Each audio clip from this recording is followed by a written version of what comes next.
Oke, kita next ya. Eh, jadi di sini kita tahu dulu apa itu materi genetik itu apa aja. Nah, materi genetik itu aku kasih apa ya namanya? eh, Paragraf awal ya, gimana kayak eh, artikel awalnya gitu biar kita makin paham dulu apa materi genetik. Nah, jadi DNA pada nukleus yang diikat oleh protein histon akan membentuk benang-benang kromatid. Nah, kita sampai sini dulu.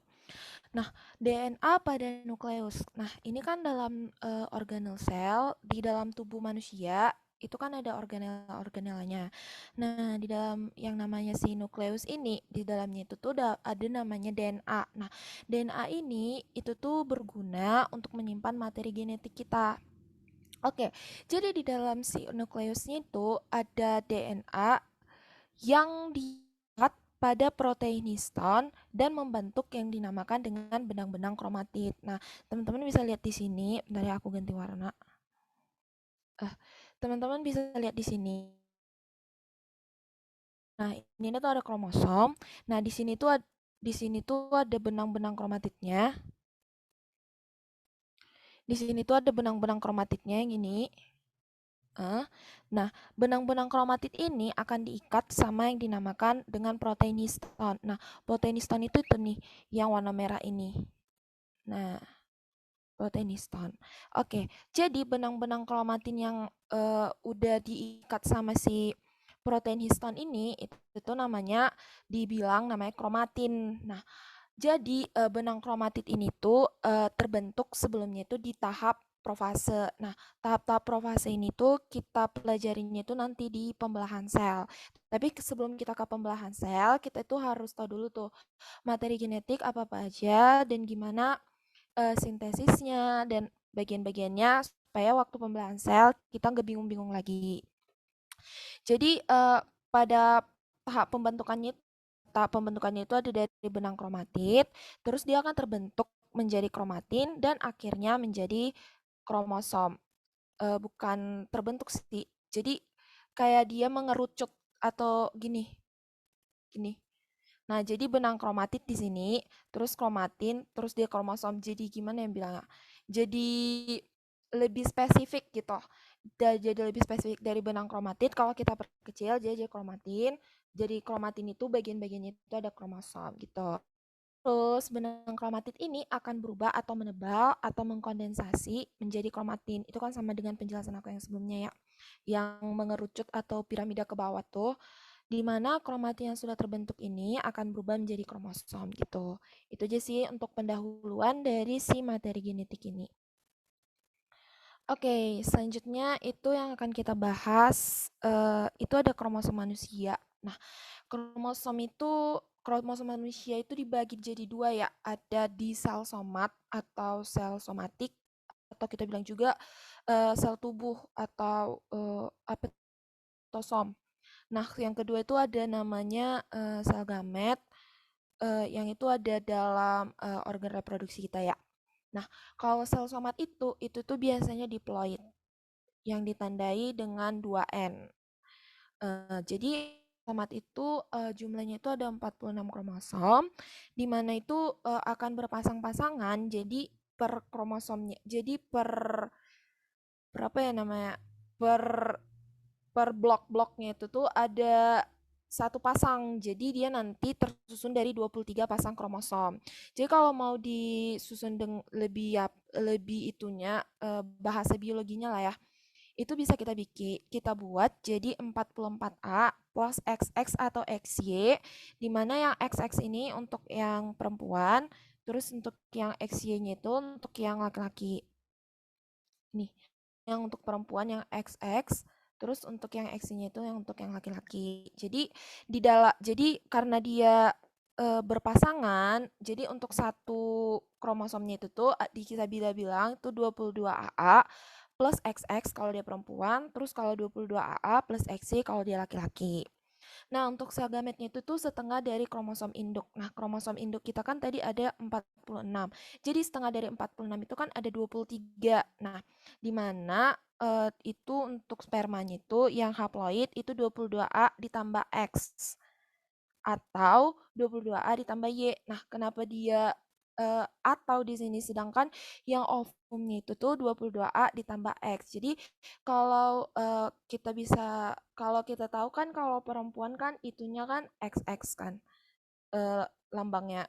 Nah, kalau laki-laki itu lambang itu kan XY. Nah, jadi kalau misalnya terjadi pembuahan, ovum yang menghasilkan si X, nanti dia akan membentuk menjadi satu pasangan, entah dia sama si X atau dia sama si Y gitu. Jadi nanti hasil akhirnya itu akan membentuk seperti sel somat yang ini 44A ditambah XX atau XY atau untuk satu kromosomnya itu tuh 22AA X atau XY gitu.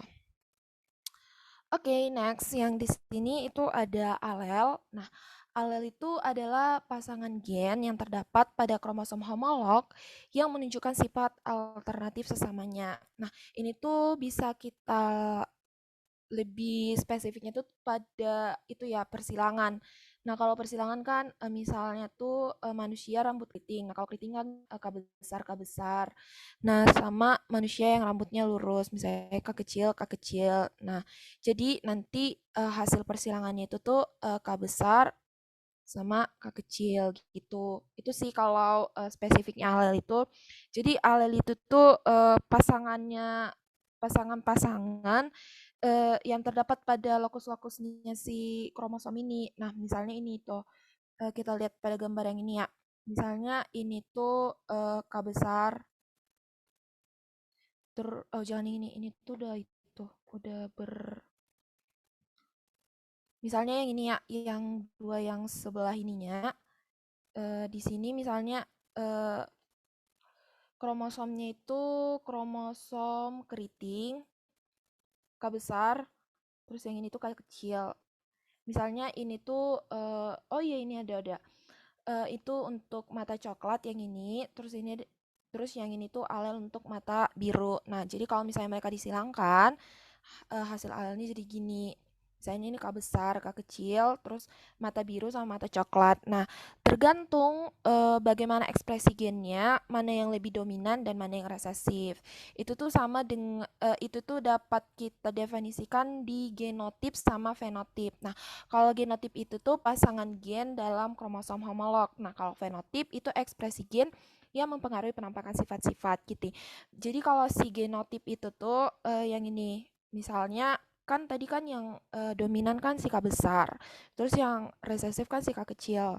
Jadi harusnya kan hasilnya ini kan hasil peranakan dari persilangan ini kan keriting, keriting ya. Jadi si keriting ini tuh bisa kita bilang si fenotip atau ekspresi gen dari persilangan itu.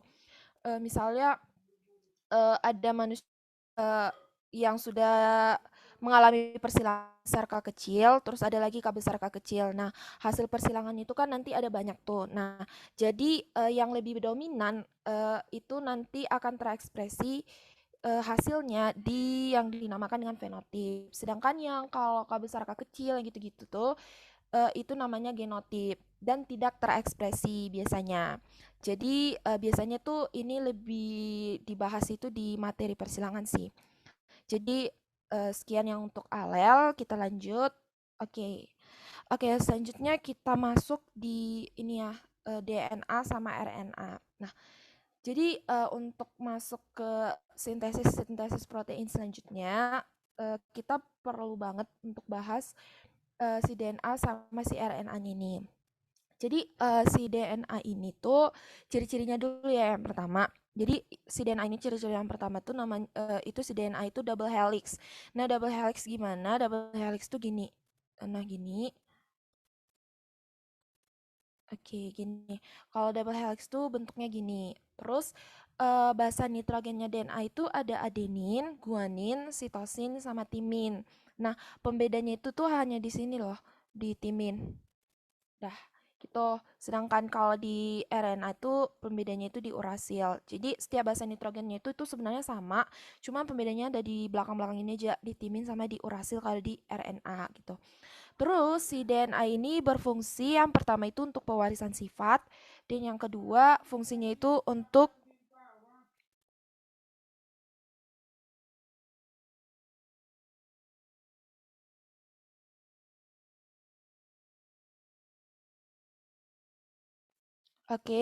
jadi fungsi si DNA yang pertama itu tadi untuk pewarisan sifat, terus yang kedua itu untuk pembentukan RNA. Nah, tadi kan si DNA untuk pewarisan sifat kan tadi udah sebagai fungsi umumnya ya. Nah, kalau pembentuk RNA ini nanti kita bahas lebih detailnya tuh di sintesis protein. Jadi nanti di dalam nukleus kan di dalam nukleus kan ada DNA. Nah, jadi untuk dia bisa mensintesis protein, si DNA-nya ini tuh harus berubah dulu menjadi RNA supaya proteinnya dapat disintesis gitu. Oke, yang selanjutnya DNA itu ditemukan pada inti sel, kloroplas, dan mitokondria. Nah, ini tuh ada 3 organela loh guys. Itu inti sel itu kan yang nukleus. Nah, yang satu lagi kloroplas dan mitokondria. Nah, kedua organela sel yang ini, yang kloroplas sama mitokondria, aduh, kok bisa? Nah, kloroplas dan mitokondria ini, itu tuh disebut dengan organela semi otonom. Nah, beda sama si nukleus yang ini. Kenapa dia bilang apa namanya organela semi otonom? Karena kan sebenarnya kloroplas itu kan di dalam plastida ya. Nah, sebenarnya kita bilang itu plastida aja sih, spesifiknya itu di kloroplas. Kan plastida kan ada bagian-bagiannya kan, salah satunya itu ada kloroplas. Nah, jadi di dalam si kloroplas sama mitokondria ini tuh di dalam itu ada namanya dengan DNA, di mana DNA sama ribosom, di mana mereka bisa protein mereka sendiri da, dan karena itu sendiri sebenarnya alasan utama disebut dengan uh, organela semi otonom. Itu perlu di highlight sih. Oke, yang next ya. Oke, selanjutnya itu gula pentosa di DNA itu namanya deoksiribosa. Oke. Yang selanjutnya itu untuk RNA. Untuk RNA itu bentuknya itu adalah single helix. Nah, kalau kalau dia single helix itu bentuknya gini. Gitu. Kalau dia single helix. Nah, selanjutnya bahasa nitrogennya itu ada adenin, guanin, sitosin, dan itu urasil. Nah, itu bedanya aja sih sama si DNA. Kalau DNA itu kan timin, terus kalau RNA itu urasil. Lainnya sama adenin, adenin, guanin, sitosin, sitosin. Nah, bedanya itu hanya di timin sama urasil doang. Oke, untuk fungsinya yang pertama itu untuk sintesis protein. Tadi udah aku jelasin di mana dia harus dari DNA dulu, terus nanti dia bakal berguna untuk sintesis protein. Terus dia akan berguna sebagai pembawa ke ribosom. Itu tuh RNA kan ada 3 bagian tuh.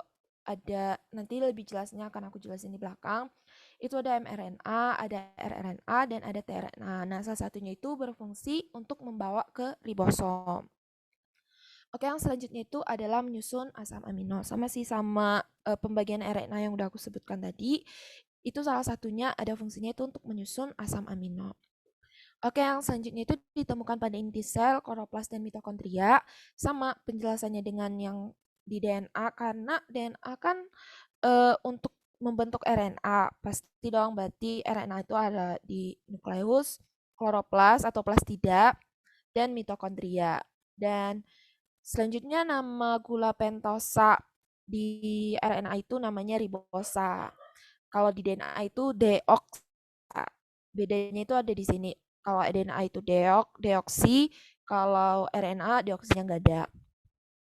Oke, kita lanjut. Yang selanjutnya eh, pada penyusun DNA, pada penyusun DNA ini penyusun DNA lah untuk ini kalau misalnya nggak kita zoom ya DNA-nya ini bisa kita lihat yang ini kalau nggak kita zoom DNA-nya. Nah, kalau DNA kita zoom, bentuknya jadi begini gitu. Nah, kan kalau DNA kan basa nitrogennya kan ada adenin, sitosin, guanin, sama timin. Si RNA, si timinnya ini ganti jadi si urasil.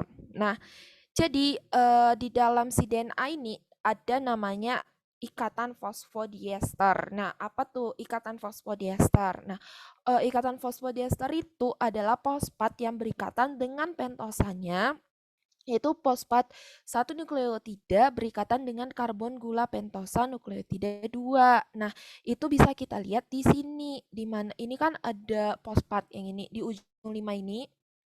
Nah, di ujung 5 ini kan ada fosfat. Terus di sini ada gula deoksiribosa kan, gula pentosa DNA kan deoksiribosa kan. Nah, di sini tuh ada aduh, di sini tuh ada gula deoksiribosanya. Nah, jadi ikatan fosfodiester tuh ini ikatannya si fosfat sama si gulanya gitu.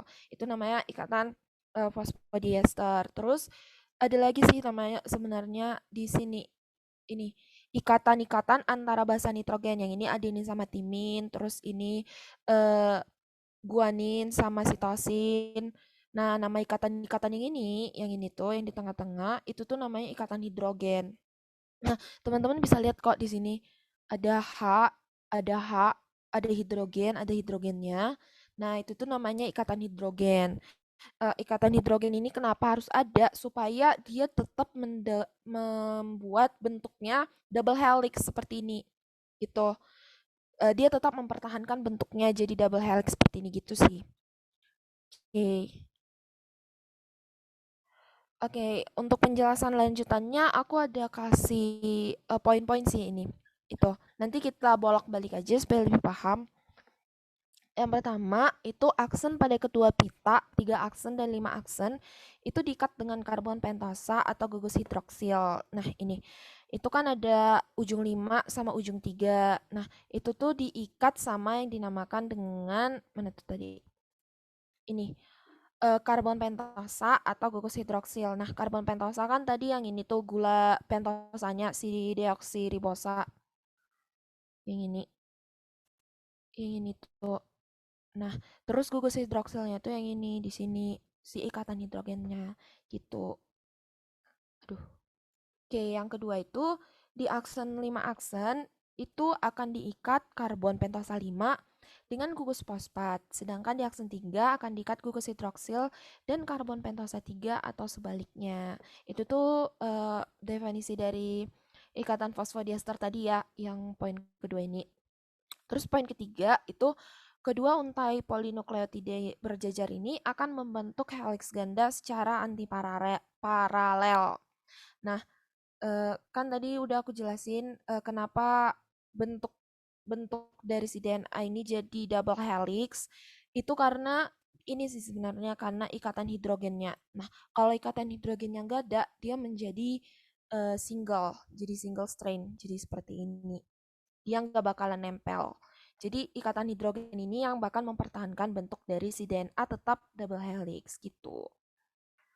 Oke, yang selanjutnya itu yang keempat, itu satu nukleotida terdiri atas gula pentosa deoksiribosa, gugus fosfat, serta basa nitrogennya. Jadi, aduh, jadi dalam satu nukleotida itu ada yang dinamakan, di gambar yang ini ya, biar lebih jelas. Itu ada satu fosfat, terus ada satu gula pentosanya, dan ada satu basa nitrogennya. Nah, ini yang dinamakan dengan satu nukleotida yang ini. 3 fosfat, gula pentosa, sama basa nitrogennya gitu. Oke, yang selanjutnya DNA manusia mengandung adenin dan timin itu 30%, terus guanin dan sitosin itu 20%. Jadi kalau misalnya jadi kalau ditotalin kan adenin 30, timin 30, guanin 20, sitosin 20, itu kan totalnya kan ada 100. Jadi kalau misalnya ada soal nih, berapa perbandingan basa nitrogen, adenin dan sitosin pada DNA manusia. Nah, kalian bisa jawab berarti itu 30% banding 20% kan katanya kan adenin sama sitosin.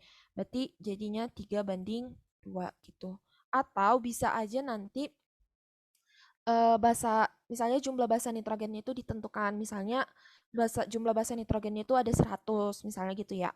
Jadi ditanya, berapa perbandingan, adenin dan guanin gitu misalnya ya. Adenin dan guanin pada DNA manusia. Berarti kalian hitung dulu 30% dari 100 dibanding 20% dari 100. Berarti tetap kan 3 banding 2 gitu. Kalau misalnya dapat soal yang menghitung jumlah DNA manusia. Oke, yang selanjutnya poin terakhir itu pada saat siklus sel interfase terjadi replikasi DNA untuk memperbanyak DNA dengan tujuan untuk membentuk 46 kromosom pada pembelahannya dan identik dengan DNA induknya. Nah, sebenarnya ini tuh lebih spesifik dibahas di pembelahan sel. Itu kan sama sih sama yang tadi itu yang profase, itu kan ada kalau pembelahan sel kan itu ada interfase, profase, metafase, anafase, dan telofase.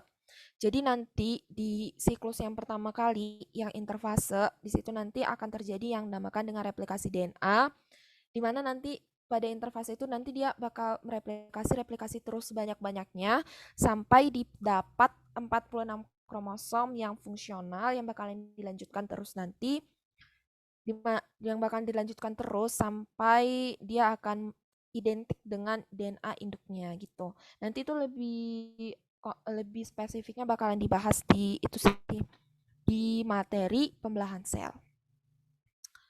Oke, yang selanjutnya itu ada bentuk-bentuk dari si kromosom. Nah, bentuk kromosom ini berdasarkan letak dari sentromernya itu ada 1, 2, 3, 4, ada 4 ya. Itu ada telosentrik, akrosentrik, submetasentrik, terus ada metasentrik. Nah, kalau telosentrik berarti sentromernya di ujung. Nah, kalau akrosentrik agak ke ujung tapi dia nggak ke tengah gitu. Kalau submetasentrik itu dia eh, gimana ya bikinnya? Misalnya jadi kayak 3 banding 4 gitu deh. Tapi dia nggak benar-benar di tengah sentromernya. Nah, kalau metasentrik, sentromernya itu benar-benar di tengah. Itu kalau dia berdasarkan letak sentromernya. Oke, yang selanjutnya itu bentuk kromosom berdasarkan jumlah sentromer. Itu yang pertama itu ada asentrik. Itu jika kromosomnya itu tidak memiliki sentromer. Jadi si kromosomnya itu gini, gitu. Jadi nggak terikat ya karena dia nggak punya si sentromer. Harusnya nggak terikat. Jadi dia kayak ngambang-ngambang gitu, tapi dia nggak punya sentromer. Nah, terus kalau monosentrik apabila kromosom memiliki satu sentromer. Jadi si kromosomnya ini punya satu sentromer sama yang tadi yang bentuk letak sentromer yang gini. Dia hanya punya satu sentromer. Yang selanjutnya kalau di sentrik apabila kromosom memiliki 2 sentromer. Jadi nanti di kromosomnya itu ada 2 pengikatnya gitu. Misalnya gini, ini misalnya sentromernya ya. Nah, jadi gini dia kalau dia disentrik. Terus kalau polisentrik jika kromosom memiliki banyak sentromer. Jadi nanti di dalam satu kromosomnya itu tuh ada banyak sentromer yang ada di kromosomnya itu. Jadi biasanya yang asentrik, disentrik sama polisentrik ini tuh udah masuk ke materi mutasi di mana itu ada kelainan dalam pembelahan. Oke, yang selanjutnya itu berdasarkan bentuknya. Nah, kalau berdasarkan bentuknya ini tuh itu ada tipe bulat, tipe cerutu, koma, batang, bentuk V dan huruf I. Nah, kalau ini tuh berdasarkan bentuk kalian bisa bayangin aja sih.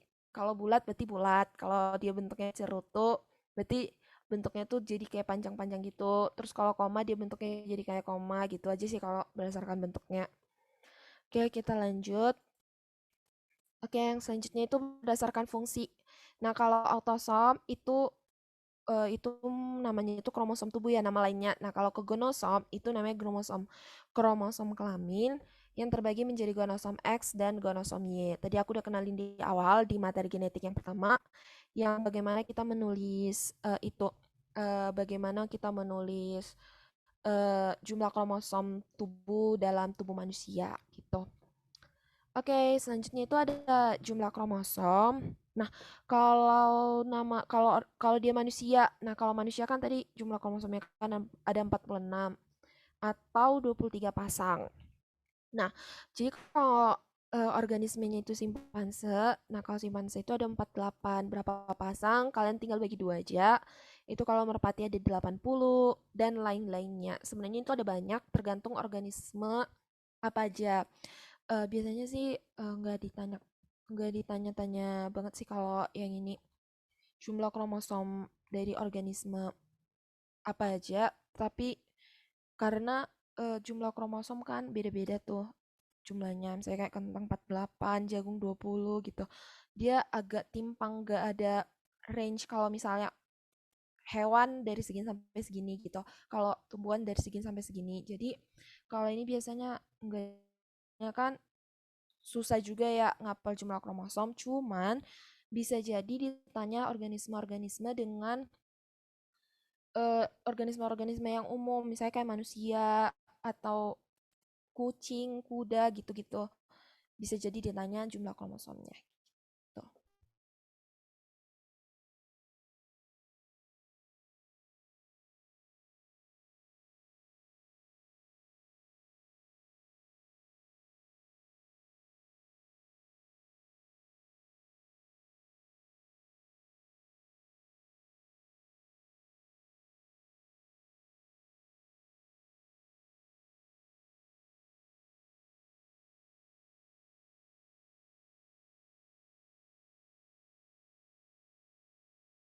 Udah dicetak nya.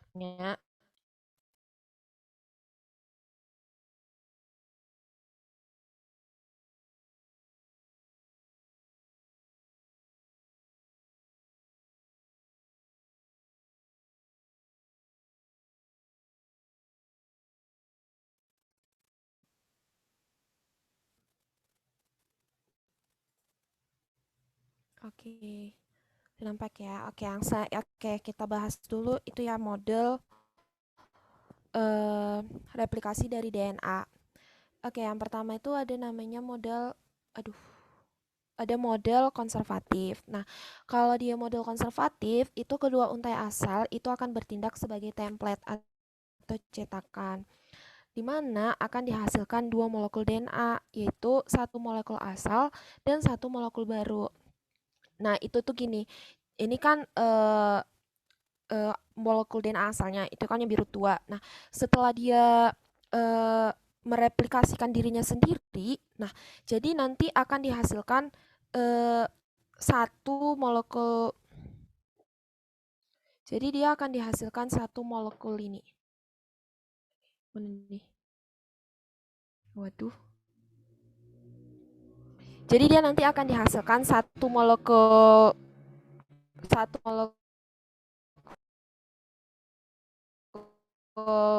baru yang biru-biru tua, satu molekul asalnya yang tadi yang bakalan dicetak tadi yang biru tua. Nah, terus kalau udah kayak gitu, nanti masing-masing molekul akan mereplikasikan dirinya sendiri. Dimana tapi dengan catatan si molekul asal ini, si parent ini, dia memposisikan dirinya itu sebagai satu molekul dirinya dan satu lagi molekul template-nya tadi, molekul baru si biru muda gitu. Mana nih? Waduh. Oke, gitu. Jadi kalau model konservatif gitu. Oke, next ya. Nah, kalau model semi konservatif itu gini, tiap untainya itu akan bertindak sebagai cetakan. Terus dihasilkan dua molekul DNA baru yang masing-masing itu akan terdiri dari satu untai asal dan satu untai baru. Nah, ini ada tiga ya. Yang kita lihat itu yang paling atas ya, yang model semi konservatif. Dimana kan kalau DNA kan ada dua untai. Nah, ini tuh ada misalnya untai atas sama untai bawah gitu aja ya. Ini. Nah, ini misalnya untai yang ini sama untai yang satu lagi, yang ini. Nah, kasih nomor aja biar lebih gampang. Nah, ini yang pertama, terus ini yang kedua gitu. Nah, jadi yang untai ini ini nanti akan pisah. Jadi tiap untainya itu akan membentuk jadi gini. Misalkan sistem konservatif gini. Nanti kan dia ada dua gini. Ini satu. Terus satu lagi yang ini. Nah, jadi nanti masing-masing ini akan mereplikasikan dirinya sendiri. Nah, jadi yang merah ini nanti akan menghasilkan dua gini. Terus satu lagi yang biru. Nah, yang biru yang ini akan menghasilkan dua lagi. Nah, jadi nanti mereka akan menyatu, tapi mereka nyatunya itu silang. Nah, jadi yang biru sama yang merah, yang ini, terus yang ini sama yang ini, gitu. Jadilah nanti dia dua untai DNA. Gitu kalau dia semi konservatif. Oke, selanjutnya kalau dia model dispersif. Kalau dia model dispersif itu molekul DNA-nya itu akan terpotong-potong saat replikasi. Potongan-potongannya itu akan melakukan replikasi dan terbentuk potongan-potongan baru di mana potongan DNA asal dan yang baru akan membentuk dua molekul DNA yang terdiri dari potongan-potongan DNA baru dan yang lama secara acak. Nah, ini bisa kita lihat ya, aku gambar aja ya. Misalnya ini si yang baru ya, ini kita kasih yang pertama, terus ini yang kedua, gitu. Nah, ketika mereka, waduh, udah nggak apa-apa. Waktu mereka terpisah jadi dua gini, nah nanti ini si salah satu untainya ini sama si berdua nanti, tapi satu satu aja kita tinjau. Nah, salah satunya nanti akan pecah jadi gini. Satu, terus terus di bawahnya itu dua. Itu tuh yang birunya ini tuh eh, DNA hasil replikasinya tadi. Terus nanti dia tiga. Terus nanti yang biru lagi, yang merah lagi, yang biru lagi, yang merah lagi. Dan mereka nanti akan membentuk double helix lagi dan membentuk bentuk DNA pada umumnya gitu loh. Jadi kalau model dispersif gitu. Jadi kalau kita simpulkan ya kalau yang konservatif tadi dia membelah masing-masing punyanya sendiri yang bakal membentuk double helix. Nah, dia semi konservatif itu satu-satu untai akan membelah dan mereka tuh nanti akan gabung silang loh. Jadi yang gini tadi. Nah, oh ini lebih lengkapnya. Nah, kalau semi konservatif yang gini, mereka nanti akan gabung silang, yang merah sama yang biru itu, yang merah sama yang biru. Nah, kalau konservatif kan mereka masing-masing. Yang satu ada yang parent, satu yang hasil cetakannya. Terus kalau dia dispersif, itu tuh dipecah-pecah. Jadi ada yang dari parentnya dan dari parent, dari hasil hasil cetakannya, dari parent dan hasil cetakannya itu bakalan menyatu menjadi dan dihasilkan dua untai DNA yang baru gitu. Oke, selanjutnya sebelum kita masuk ke sintesis protein, kita bahas dulu ya faktor-faktor yang mempengaruhi dalam replikasi DNA. Nah, jadi dalam replikasi DNA itu ada faktor-faktornya. Sebenarnya bukan faktor sih, lebih ke enzim-enzim yang digunakan ya. Nah, yang pertama itu ada namanya helikase. Helikase ini sering dibilang dengan gunting gunakan untuk memutus ikatan-ikatan. Atau kalau dia dalam replikasi DNA, itu fungsinya itu untuk memutus ikatan-ikatan hidrogen dan membuka heliks ganda DNA itu menjadi dua untai tunggal. Nah, jadi kalau si DNA ini bisa dia bereplikasi, dia itu nggak bisa mempertahankan bentuknya, tapi dia harus single dulu supaya dia bisa mereplikasikan dirinya dan membentuk DNA yang baru. Oke, yang kedua itu ada RNA primase. Fungsinya itu untuk menggabungkan nukleotida RNA agar dia kan membelah akan menjadi si RNA dulu supaya dia dapat melangsungkan sintesis protein. Nah, jadi si RNA primase ini nanti akan berguna ketika si DNA-nya sudah berubah menjadi si RNA gitu. Terus yang ketiga ada DNA polimerase. Ini berfungsi untuk menggabungkan nukleotida menjadi polimer DNA yang panjang. Sama sih gunanya sama RNA primase, tapi bedanya RNA primase untuk RNA, DNA polimerase untuk DNA. Oke, yang selanjutnya ada DNA ligase atau biasa kita bilang itu biologi itu berfungsi untuk menyambungkan fragmen-fragmen DNA atau fragmen Okazaki ini tuh pada itu ya, pada replikasi DNA ya, nanti akan muncul fragmen Okazaki yang baru terbentuk sehingga menjadi untayan DNA lengkap. Oke, yang terakhir itu ada namanya SSB, ini protein juga. Itu berfungsi untuk menstabilkan basa nitrogennya agar bukan protein, maaf. Ini namanya enzim. Berfungsi untuk menstabilkan basa nitrogennya agar tidak teriklik pada saat replikasi gitu. Oke, kita bahas ya. Oh, sebelum bahas, kita lihat dulu bagian dari DNA polimerase. Oh, dengan catatannya kalau prokaryotik itu hanya ada satu DNA poli, yaitu hanya ada DNA poli 1.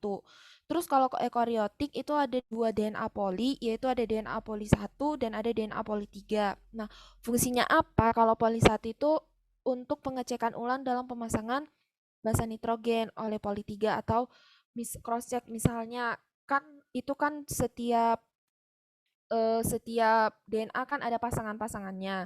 Jadi si poli 1 ini akan mengecek ulang apakah basa nitrogen itu sesuai pasangannya. Kan kalau nggak sesuai kan akan menyebabkan kelainan atau mutasi. Jadi fungsi DNA poli 1 gitu untuk mengecek ulang pasangan nitrogennya. Oke, yang kedua itu ada DNA poli 2. DNA poli 2 masih diteliti hingga saat ini dan masih belum ada sih kalau menurut aku. Setelah aku cek-cek juga masih belum ketahuan apa fungsinya lebih jelasnya.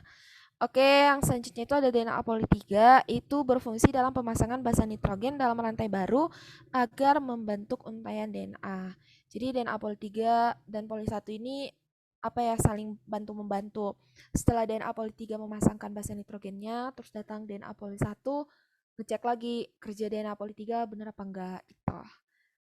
Nah, jadi kalau di prokaryotik sama eukaryotik tuh kenapa dia cuma ada DNA poli 1 dan ada kalau di eukaryotik cuma ada dua DNA poli 1 sama poli 3. Ini tuh kalian pernah sama si itu selesai ini kan kita bahas sintesis protein yang transkripsi. Yang kalau misalnya dia prokaryotik itu setelah dia transkripsi yang terbentuk itu hanya ada ekson, ekson, ekson. Terus kalau dia eukaryotik yang terbentuk itu ada intron, ekson gitu. Jadi itu sih sebenarnya yang membuat kenapa si prokaryotik hanya ada DNA poli 1 dan eukaryotik ada DNA poli 1 dan poli 3. Aku bahas nanti di transkripsi. Oke, selanjutnya kita bahas mekanisme replikasi DNA. Nah, mekanisme replikasi DNA yang pertama itu, yang pertama kan helikase akan membuka heliks ganda DNA induk. Nah, tadi kan si DNA kan bentuknya gini kan, double helix gini. Gimana sih? Nah, gini. Nah, jadi si helikase yang kita bilang tadi gunting biologi tuh, dia nanti akan membuka ini, akan helix gandanya si DNA. Jadi nanti dia nggak bakalan double lagi, tapi dia bakalan jadi helix gini. Jadi single maksudnya. Nah, dia single karena si helikase udah membuka apa namanya ikatan-ikatan yang ada dalam si DNA itu. Nah, udah kebentuk berdua gini, selanjutnya protein pengikat untai tunggal akan menstabilkan DNA induk yang terbuka. Nah, tadi kan aku ada bahas tuh si protein SSB. Kan yang membentuk si DNA bisa jadi double helix itu kan karena ada ikatan hidrogen tuh di masing-masing di sini gitu kan, di sini, di sini. Nah, jadi kan setelah dia digunting, dia bisa jadi mengikat kembali. Jadi untuk mencegah DNA-nya mengikat kembali, jadi diperlukan protein SSB supaya ikatan hidrogennya itu enggak terbentuk, tapi tetap gitu biar si DNA-nya tetap single dan dapat melanjutkan replikasinya gitu. Oke, yang selanjutnya si untai utama atau leading strand yang ini yang udah yang udah pisah tadi itu akan disintesis secara terus-menerus pada arah 5 ke arah 3 oleh DNA poli. Nah, DNA poli yang akan membentuknya itu tadi poli 3. Ingat ya guys. Terus pembentukan leading strand akan dimulai dari satu primer RNA yang akan disintesis oleh enzim primase, itu enzim RNA primase. Nah, ketika si DNA-nya udah terpisah, dia nanti akan membentuk akan membentuk apa ya namanya?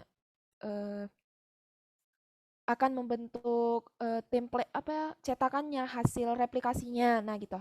Hasil replikasinya. Nah, jadi dia nanti akan mereplikasikan dirinya sendiri dari arah 5 aksen ke arah 3. Terus yang ini dari arah 3 ke arah 5 gitu. Dia nanti akan dari 5 ke 3, terus ini dari sini ke sini. Terus nanti akan terbentuklah si hasil fotokopinya gitulah bahasanya. Yang ini nanti akan terbentuk ini. Terus yang 35 ini akan terbentuk yang ini, yang hijau ini. Nah, ketika dia sudah terbentuk, DNA polimerase kemudian menggantikan nukleotida primer RNA dengan DNA. Nah, kan tadi kan dia sudah terbentuk menjadi RNA. Kan ketika dia sudah terpisah atau tidak membentuk double helix lagi, dia itu sudah menjadi RNA yang single strain. Nah, ketika dia sudah membentuk dua-dua ini, berarti dia siap untuk menjadi DNA kembali. Nah, disinilah guna si DNA poli 1 tadi, di mana DNA poli ini akan menggantikan kerja si RNA primase tadi gitu.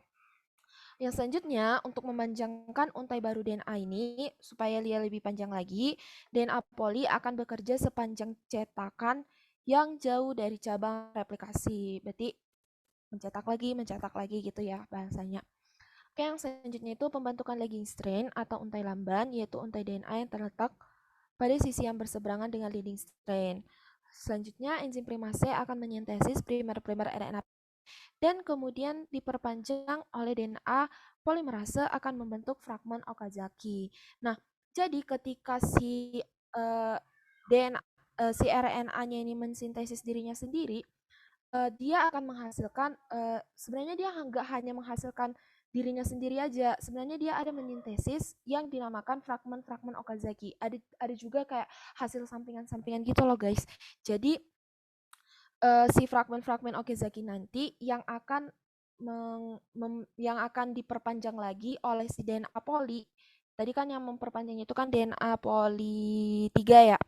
Nah, DNA poli 3 di mana nanti dia akan membentuk si DNA yang lebih sempurna yang membentuk double helix.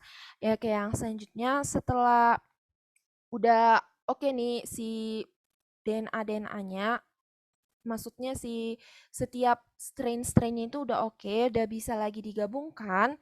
Jadi akan datanglah lagi si ligase atau lem biologi yang akan menempelkan masing-masing lagi dan akan membentuk ikatan hidrogen lagi untuk masing-masing DNA gitu.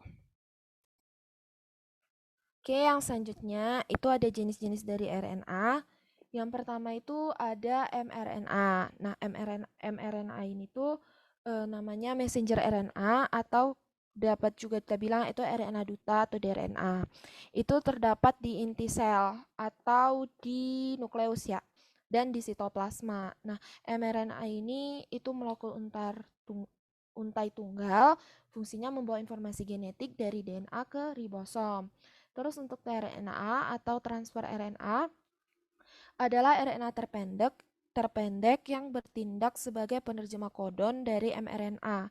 Nah, tRNA ini akan berfungsi mengikat asam-asam amino yang akan disusun menjadi protein dan mengangkutnya ke ribosom.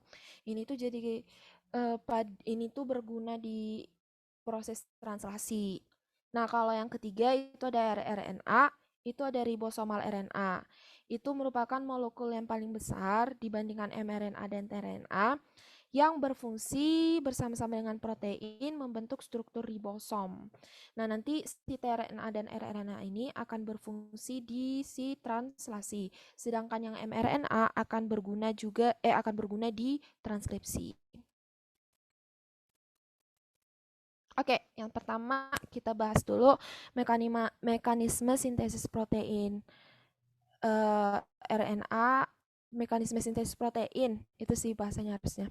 Oke, yang pertama itu mekanisme sintesis protein kan ada dua tuh, ada transkripsi dan selanjutnya nanti akan diteruskan ke translasi. Oke, yang pertama kita bahas dulu yang transkripsi. Nah, kalau dia transkripsi, nah ini untuk lebih jelasnya ya, kalau di dalam nukleus, kan di dalam organel kan ada tadi nukleusnya nih. Nah, di dalam nukleus ini kan yang ada di situ kan hanya DNA.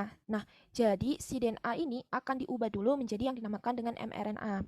Nah, terus RNA-nya ini akan memisahkan untaian DNA menjadi dua dengan cara bergerak dari terminator ke promoter. Nah, ketika si DNA-nya ini akan dipisah untuk berubah menjadi supaya dia bisa dibawa ke si apa tuh namanya ribosom. Supaya dia bisa dibawa ke ribosom untuk sintesis protein. Eh, lebih tepatnya di mana sih kalau dia sintesis protein di retikulum endoplasma kasar kan ya. Nah, jadi sebelum dia dibawa ke ribosom, dia itu harus diubah dulu menjadi RNA karena di si nukleus DNA itu nggak boleh pergi dari si nukleus, tapi dia harus mengutus dirinya sendiri dalam bentuk RNA agar sintesis protein dapat terjadi dalam sel itu gitu. Oke, yang selanjutnya ya kita bahas ya awalnya dari transkripsi. Nah, ini DNA kan. Nah, jadi di dalam nukleus RNA polimerase akan memisahkan untaian DNA menjadi dua dengan cara bergerak dari terminator ke promoter. Nah, jadi ketika ada terminator di sini, misalnya di sini ya terminatornya dikasih. Ini terminator. Nah, oke, jadi si RNA polimerase akan memisahkan RNA polimerase atau kita bilang juga tadi RNA primase sama aja, akan memisahkan untaian DNA ini menjadi dua dengan cara bergerak dari terminator ke promoter. Promoter ini ujung pengenalan ya, terminator ini nanti ujung dia berhenti. Nah, nanti dari terminator dia pergi dulu ke promoter untuk mengenali si DNA ini dulu. Oke, selanjutnya ketika RNA polinya sampai di promoter, maka proses ini dinamakan dengan inisiasi. Nah, inisiasi itu namanya pengenalan. Jadi setelah dia dari terminator ke promoter, dia mengenali dulu si DNA ini gimana asal usulnya gitu-gitulah. Terus setelah dia sampai di promoter, selanjutnya RNA polimerase akan kembali berjalan menuju ke terminator dan akan membentuk mRNA. Lalu nanti dia akan bergerak lagi dari promoter ini ke si terminator. Nah, ketika dia bergerak menuju ke terminator lagi, dia akan membentuk namanya mRNA. Kan kalau RNA kan dia single strain. Berarti DNA yang double tadi akan terpisah menjadi single-single yang dinamakan dengan mRNA. Nah, nama dari proses ini disebut dengan elongasi atau pemanjangan. Kan tadi DNA kan pendek tuh karena dia double. Karena double dia jadi agak pendek gitu kan guys.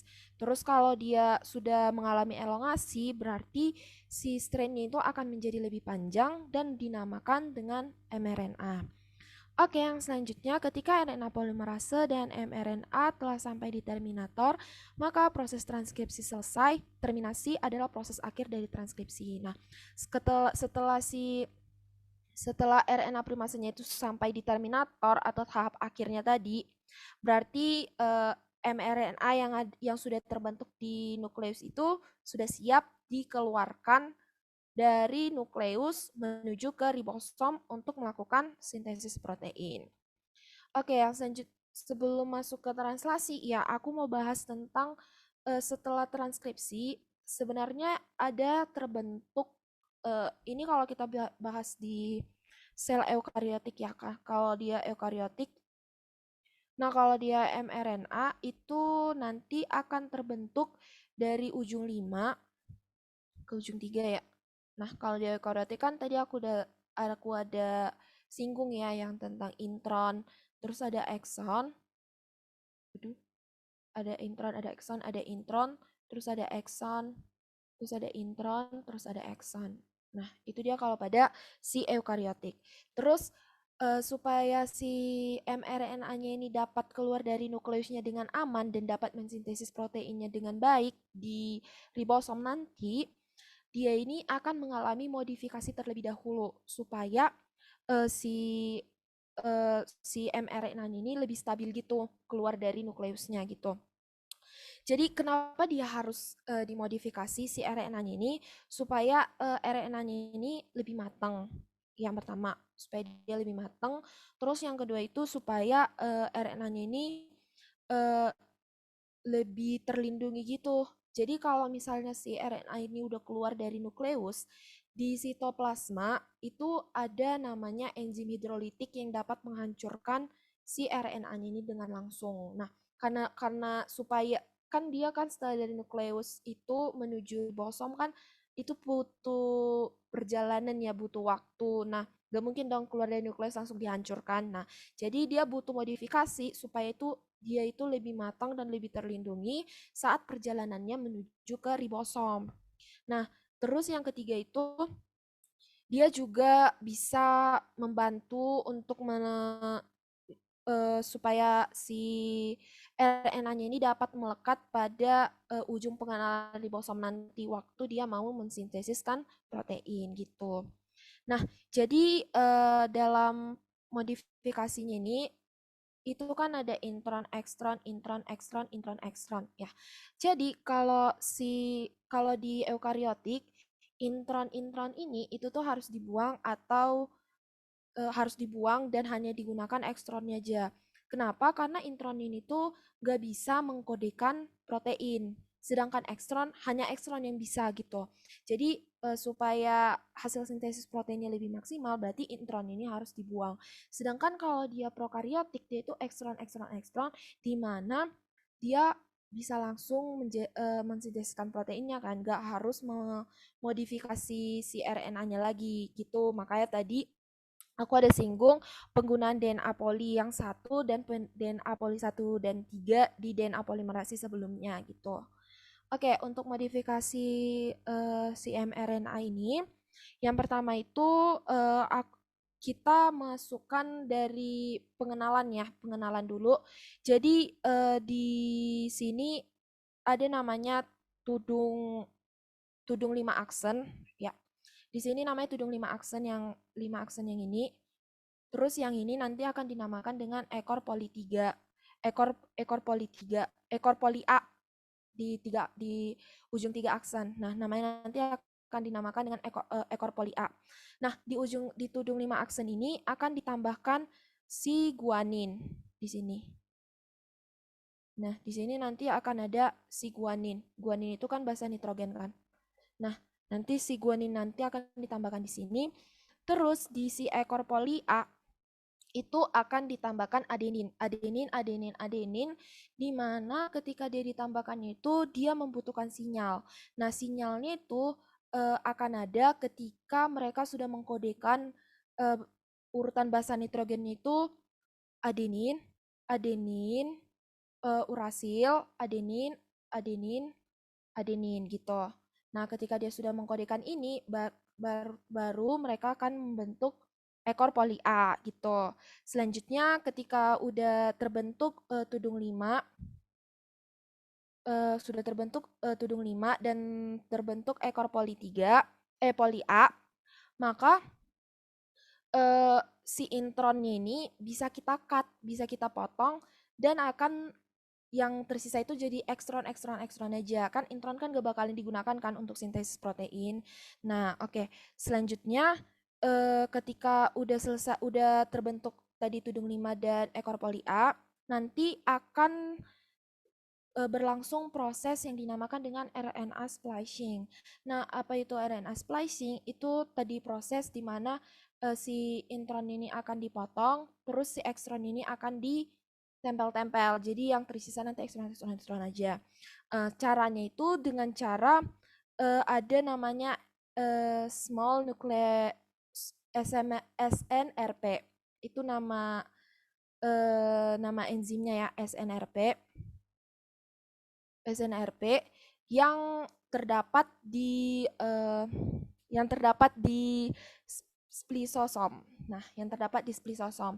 Nanti SNRP-nya ini akan ada di splisosom yang akan membantu mengkat intronnya dan akan menempel masing-masing ekstronnya. Nah, ketika si mRNA-nya ini sudah tinggal ekstron aja, intronnya udah kebuang, maka dia udah bisa keluar dari nukleus dengan aman dan masuk ke si ribosom untuk lanjut mensintesis proteinnya gitu.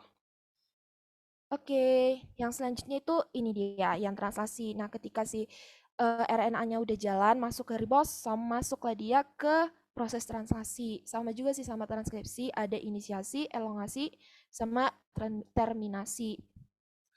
Nah, kalau dia translasi yang pertama ya inisiasi. Inisiasi kan pengenalan. Nah, itu pada saat ini tuh kodon pertama mRNA akan bertemu dengan ribosom yang disebut dengan kodon start. Nah, nanti ketika kan tadi kan udah ada tuh ujung 5 yang tudung 5 dari modifikasi transkripsi yang sudah keluar dari nukleus. Nah, ketika dia akan menempel ke ribosom, yang menempel pertama itu tuh yang tudung 5. Itu tuh fungsinya kenapa si transkripsi itu harus dimatangkan dulu, si RNA-nya itu harus dimatangkan dulu.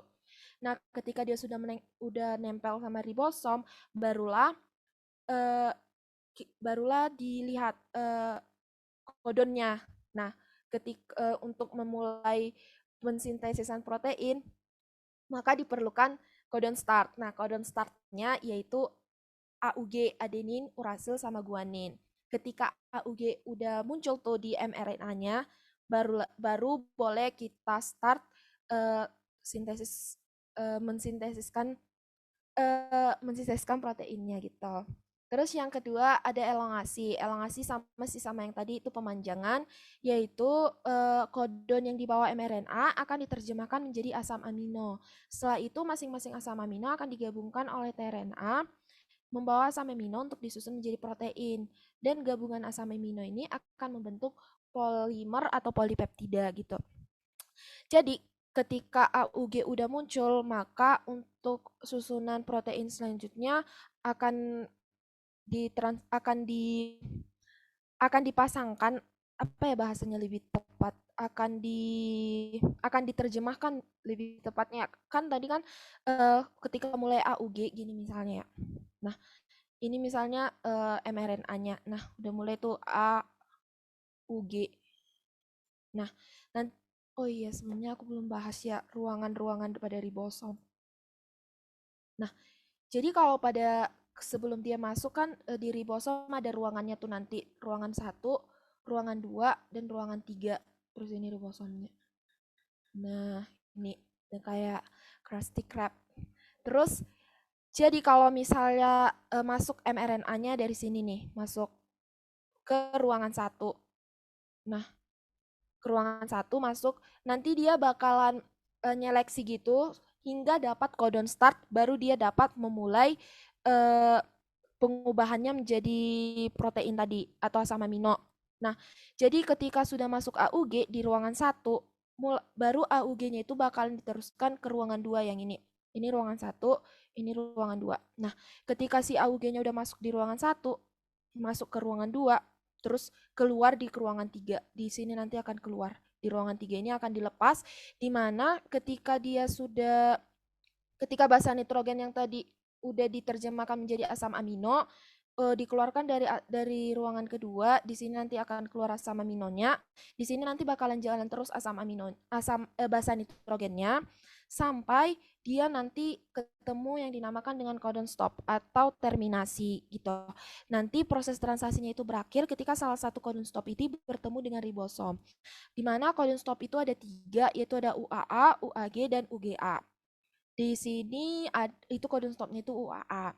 Di mana nanti proses sintesisnya ini akan berhenti ketika kodenya itu udah UAA, UAG, dan UGA gitu. Jadi ketika nanti udah terminasi kan, udah codon stop dan polipeptidanya udah panjang, udah polimernya udah panjang begini lah ya. Nanti itu akan kepisah si ribosomnya. Ribosomnya itu hanya akan menyatu ketika terjadi si sintesis protein ini gitu. Oke, yang selanjutnya itu ada ini kamus kode genetik. Nah, jadi setelah uh, basa nitrogennya tadi diterjemahkan menjadi asam amino, itu kan kita nggak tahu tuh yang ini apa aja asam aminonya. Jadi kalau misalnya ditanya tuh kalau yang ini asam aminonya gimana, kalau yang ini asam aminonya gimana, kita bisa lihat di kamus kode genetik yang ini. Nah, kan yang ini ya kalau di transkripsi. Kalau DNA antisensnya timin timin timin, terus DNA sensnya adenin adenin adenin, sehingga mRNA-nya itu urasil urasil urasil. Nah, setelah itu kan dia masuk ke translasi. Nah, di translasi kan ada antikodon itu adenin adenin adenin. Nah, kalau adenin adenin adenin asam aminonya apa? Kita cek ini adenin adenin adenin. Nah, berarti asam aminonya itu ada yang lisin gitu. Yang selanjutnya kalau antikodonnya itu urasil, sitosin urasil, itu kita cek ya urasil, sitosin urasil, berarti asam aminonya itu adalah serin. Oke, gitu aja sih kalau misalnya mau menerjemahkan asam aminonya.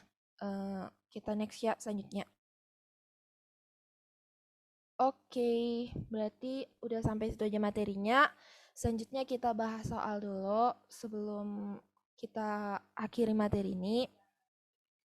Oke, soal yang pertama. Di bawah ini adalah daftar kodon dengan asam aminonya. Apabila urutan basa nitrogen DNA yang melakukan transkripsi adalah SAS, SST, SGG, GGT, dan GTA, urutan asam amino yang akan dibentuk adalah, nah kalau kalian dapat soal yang gini, berarti masuk ke sini sih ke kamus kode genetik. Tapi kan di sini kan udah dikasih tahu tuh, udah dikasih tahu tuh kalau kodon ini asam aminonya ini, kalau kodon ini asam aminonya ini. Jadi lebih gampang gitu menerjemahkannya. Jadi untuk dapat menjawab pertanyaan yang seperti ini tuh kalian terjemahkan aja sih yang ini. Nah, masing-masing diterjemahkan dulu, baru kita bisa dapatkan jawabannya gitu. Nah, kalau dia gini ya, kodenya itu kan ada SAS, SST, SGG, GGT, GTA. Nah, jadi kalau mau kita terjemahkan dulu, kita ubah dulu. Kan ini kan prosesnya kan proses transkripsi. Nah, kalau dia proses transkripsi, berarti DNA menjadi mRNA. Nah, berarti kita ubah dulu DNA-nya ini menjadi mRNA.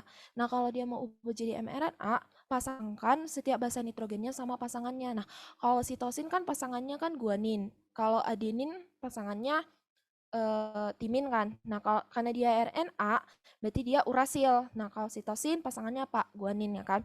Berarti mRNA yang dihasilkan itu adalah guanin urasil guanin. Nah, kalau guanin urasil guanin, kodonnya berarti asam aminonya apa? Valin gitu. Berarti yang pertama ada valin nggak? Oke, ada valin B, D, E, ada 3. Oke, next kita lanjut ya. Yang kedua, itu ada SST. Nah, kalau sitosin pasangannya apa? Kalau sitosin pasangannya itu ada guanin, ya kan? Terus kalau sitosin pasangannya ada apa lagi? Guanin. Terus kalau timin pasangannya apa? Adenin. Nah, karena dia pasangannya guanin, guanin, adenin, kita lihat di sini kodenya itu apa? Guanin, guanin, adenin itu asam aminonya glutamin. Nah, kita cek valin, valin, valin, glutamin. Berarti sisa 2 pilihan lagi yang D sama yang E.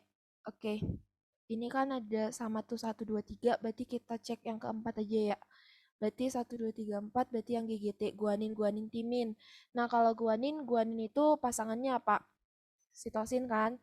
Terus guanin, sitosin. Terus kalau timin pasangannya adenin. Berarti hasil mRNA-nya itu adalah SSA.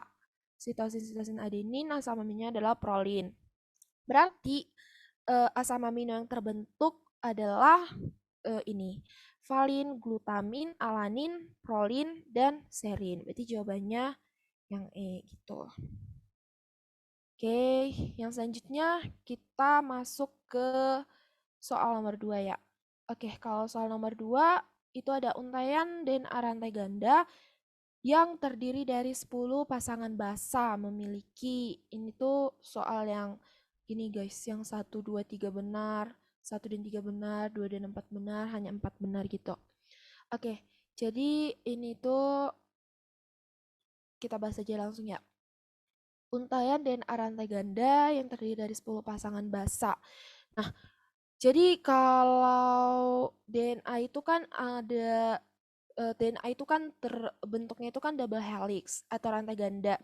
Berarti kalau karena dia rantai ganda berarti susunan-susunan nukleotidanya tuh berarti menjadi ganda gitu. Jadi kalau misalnya ada misalnya DNA ya, DNA-nya ini memiliki 10 pasangan basa. Berarti basa nitrogennya totalnya berapa? Ada 20 kan guys gitu. Jadi karena soalnya itu 10 pasangan basa ada DNA, berarti dikali 2 aja karena dia kan double helix tuh. Berarti 10 dikali 2 berarti ada 20. Nah, karena ada 20 berarti dia ada 20 pasangan basa nitrogen. 20 basa nitrogen. Nah, karena dia ada 20 basa nitrogen, back lagi ke pengertian ikatan fosfodiester atau pengertian nukleotida juga boleh. Nukleotida aja. Nah, kalau nukleotida kan itu harus ada fosfat, ada basa nitrogen dan ada gula pentosanya. Nah, jadi karena kita udah punya 20 basa nitrogen, berarti karena dia DNA berarti kita ada 20 gugus fosfat, iya kan? Iya kan? Terus satu lagi karena dia ada 20 basa nitrogen, berarti satu lagi itu ada 20 pasangan basa nitrogen. Berarti eh, yang benar yang mana nih? Ini kan. Yang pertama 10 nukleosida enggak ya, guys? 10 nukleosida berarti ada masing-masing 5 dong kan? Berarti salah. Terus kalau yang kedua 20 ikatan fosfat benar kan? Karena kita punya 20 basa nitrogen. Terus yang selanjutnya itu 10 pasang ikatan hidrogen. Bukan ya, karena kita punya eh berapa tadi? 20 basa nitrogen. Karena setiap basa nitrogennya itu ikatan hidrogennya itu beda-beda, guys. Ada yang 3, ada yang 2. Berarti bukan 10, yang 3 ini salah. Oke, yang keempat itu ada 10 pasang nukleotida. Ini bisa ya, benar. Karena 10 pasang nukleotida, kita punya masing-masing 20, bagi 2, jadi ada 10 pasang. Berarti benar. Berarti jawabannya ada 2 dan 4. Atau itu kalau di pilihan itu biasanya C ya, 2 dan 4. Oke, yang selanjutnya itu ada pernyataan yang benar tentang struktur kromosom adalah tadi udah aku bahas di PPT-nya aku. Oke, yang pertama itu sama sih, ini pilihannya yang 1 dan 3 benar, 2 dan 4 yang gitu-gitu. 1, 2, 3 benar yang gitu. Oke, kita bahas aja satu-satu ya. Yang pertama adalah untaian ganda DNA yang sejajar dengan arah antiparalel. Ini benar apa enggak? Salah ya. Salah ya kalau untaian DNA ini tidak sejajar dengan arah antiparalel. Oke, yang selanjutnya pasangan basa DNA yang tersusun atas 2 nukleotida purin dan 2 nukleotida pirimidin. Bener apa enggak sih ini? Ini salah juga ya guys. Itu tuh bukan tersusun atas purin dan 2 nukleotida purin dan 2 nukleotida pirimidin, bukan ya. Itu tuh tersusun dari 1 nukleotida purin dan 1 nukleotida pirimidin gitu. Oke, yang selanjutnya untai ganda DNA yang terbentuk dengan urutan atom C dari 3 aksen ke 5 aksen. Ini juga salah ya, harusnya itu dari 5 aksen ke 3 aksen. 3 itu udah N-nya. 5 itu apa namanya? Pengenal yang bikin dia mulai akan mentranslasi menggandakan dirinya sendiri gitu. Oke, yang keempat, untai ganda DNA yang mengikat histone, ya protein histone ya. Berarti ini benar karena DNA kromosom itu berikatan dengan protein histone. Berarti jawabannya ini hanya 4 yang benar. Berarti itu pilihannya yang D. Oke, yang selanjutnya itu adalah pernyataan berikut yang benar terkait dengan sintesis dengan sintesis polinukleotida adalah yang pertama. Oke, kita bahas satu-satu aja ya. Pelepasan ikatan hidrogen antara purin dan pirimidin. Apakah benar dengan sintesis polinukleotida? Benar ya, karena pelepasan ikatan hidrogen antara purin dan pirimidin. Itu kalau purin dan pirimidin itu eh, apa aja ya? Kalau purin dan pirimidin itu ada basa nitrogen ya. Itu ada adenin, guanin, sitosin, sama timin. Kalau RNA ada urasil. Pelepasan ikatan antara purin dan pirimidin. Bukan ya guys, antar purin dan pirimidin. Bukan berarti antara si purin dan si pirimidinnya, bukan antar purin-purin. Bukan ya. Berarti yang satu salah. Oke, yang kedua, gugus fosfat berikatan dengan atom C nomor 3. Oke, gugus fosfat berikatan dengan atom C nomor 3. Tadi kan kalau dia mulai sintesisnya itu kan mulai dari yang 5 ya. Kalau gugus fosfat berikatan dengan atom C nomor 3 bisa juga, cuman kita lihat sintesis polinukleotida gugus fosfat. Oke, ini juga bisa ya kita simpan dulu. Oke, yang ketiga, basa nitrogen ditambahkan ke gugus fosfat. Sintesis polinukleotida tidak ada menjelaskan kalau basa nitrogen itu tidak ditambahkan ke gugus fosfat. Yang berikatan dengan gugus fosfat itu gula pentosa. Berarti yang tiga salah.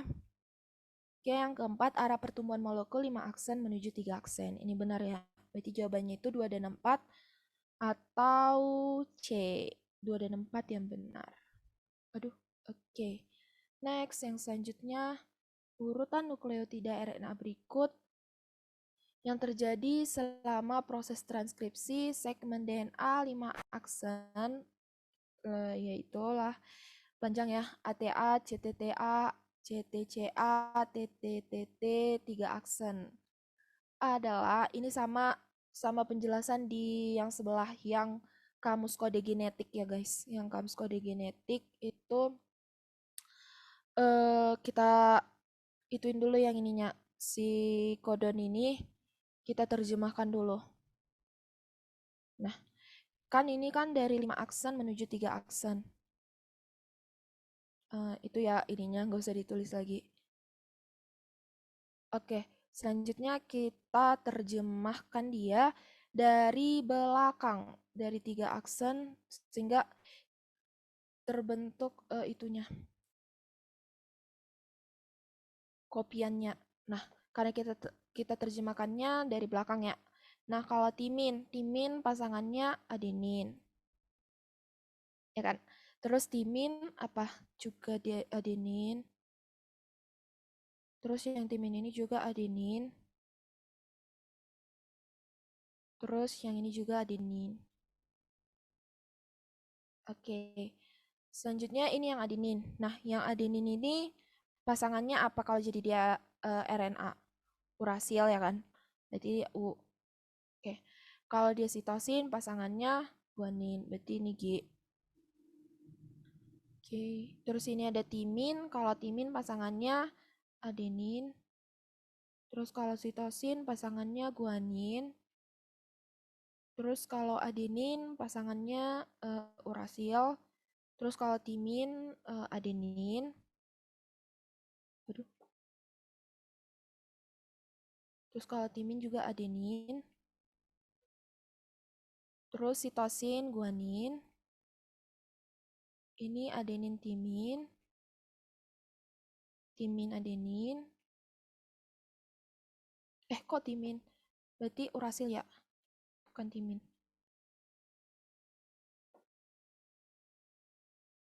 Ini urasil. Ini adenin. Terus yang terakhir urasil. Ini ujung 5 aksen. Nah, berarti disesuaikan aja yang sama dengan ini yang mana? Yang ini ya.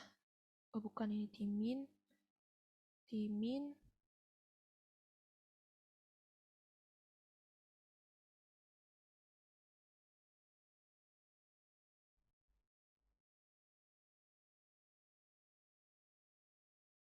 Berarti